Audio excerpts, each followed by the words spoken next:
it's a pleasure for me to be here with all of you, and we are preparing ourselves for the 19th of April. And today I have here another lady. Her name is Sue, and she's going to let us know a little bit about her story.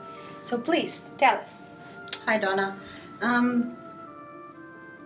My life back then, being brought up, I was brought up in a home where there was violence, and like physically, we would all see, my siblings and I would see how my dad treated my mom. And what I have in my memory is my dad always drinking and then coming home and my mum being submissive, cooking the dinner for him no matter how he was, and although he went for a drink, she would always still do the same thing. He would still beat her up. Because he was so drunk, he was very violent. My dad is a violent man. We were brought up in a strict home, any little thing we'd do would get a hiding. And I agree with that because I knew what I was doing was wrong. Just things that he tried to teach us.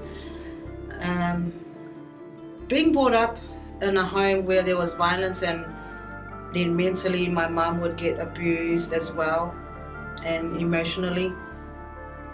I grew up looking at men, how my dad would treat my mom. So I would if a guy that I would meet would treat me the same way, then that's fine. That's how I saw men, because my dad was doing it to my mum. So as you've been brought up looking towards your parents, they're an example to you. You're like, okay, that's what's gonna happen. That's what's supposed to happen throughout your life. So when you get married, that's what's gonna happen.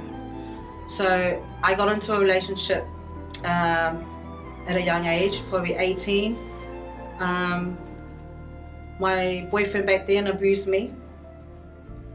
I didn't like it but at the time I took it in. So I didn't like it, but I took it in. And then I'll think, okay, my dad abused my mum, so okay, I took it in. But it got to a point where I had enough, because I knew not only that he was beating me up, he would cheat on me as well. So I didn't love him that much, so we just broke up. We got into another relationship where I started falling in love with this guy. We got married. Came to a point, everything was sweet, was really sweet. He was so good, as every marriage should be.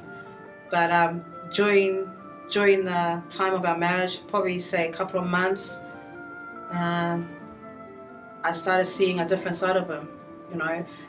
Some little things I would do, he would get angry, and then he would start swearing at me and started abusing me verbally. Came to a point where he would go and drink too, come back, and then I would argue with him, and then bang, he hit me for the first time. Things got rough. I saw exactly what was happening in my childhood to me. Yes. And I thought, okay, that's fine, And back then I didn't know my values or what my worth was, because I never saw that in the way my dad treated my mum. I never saw that. You never saw anything different, right? Yeah, it was the same thing. So it was like a cycle. It was happening to me. And I thought that's fine, because, you're brought up just seeing what you're seeing in front of you. So I thought, okay, that's fine. My dad wouldn't get involved in our relationship. He just said, just don't do it in his house, because we were living with him. And that was it. He never told my husband to stop hitting me, because I guess why would he when he's doing it to my mum? So it got to a point where my husband and I still stayed together, but the physical and the violence, emotionally, started going downhill. He would just go to work, come home, expect me to do everything so I did. Came to a point where he cheated on me. Now that because he was my husband, you don't expect that from your husband. I don't know if my dad has ever cheated on mum. I never saw that. So that's one thing that probably broke me down, because although my dad was abusive, I don't think he would ever cheat on my mom. And for my husband to cheat on me, why would you? When I never saw that with my dad. So whatever I saw my dad to my mum and he did to me, that was fine. But for the cheating part, I never accepted that. So we started having arguments and things started happening. It was a total disaster. And so from that point on, when he cheated on me, my self-esteem went below. Things got worse. I just dropped. Like, I started getting into a pit where I started being depressed. I looked at myself thinking, who's gonna want me now? Because I have children as well. I have 3 boys, and my husband cheated on me. So if I leave him, who's gonna want me? You know. So was I worth anything? Why did I get married? You know, things started going in my mind and stuff. I just, my whole self-esteem just went. You know, he just stood on me like I was nothing. Like, yeah, I didn't even want to look in the mirror. And once he did that, I started vomiting. You know, I started doing stuff for me that made me sick. You know, I wanted to commit suicide, but in a way where I wanted to get back at him, but instead I was hurting myself. So I started losing weight, but I was losing weight in the wrong way. So I would start vomiting, forcing out the food. I would eat and force it out, you know. I think it's bulimic, what you call it. So I went through that for a whole year. I lost weight a lot fast, and then I started getting attention from other males. So because he cheated on me, I started cheating on him. So it was back and forth. We were playing a game of cat and dog, kind of, you know, like you do that and I'll do that. And And doing all of that, would that bring any happiness, or the depression that you had, did it went away doing that? No. I was hiding my anger, my grudges, everything inside me, but none of that made me happy. If I got attention from guys, it was because I was just wanting that attention, but I was starting to wear revealing clothes and stuff. So I left my husband, and then I started going out clubbing and things, and drinking, hanging out with the wrong crowd. So I started revealing, you know, whatever I had. And when I got attention, I would just let the guys do what they wanted to me. Because, you know, who's gonna want me anyway? I've got kids. If I even open my mouth and say I've got kids, maybe they don't want me. They'll just go, oh, no, you know. So I just wanted the attention, and to make me happy for a minute or even a few seconds, that made me happy.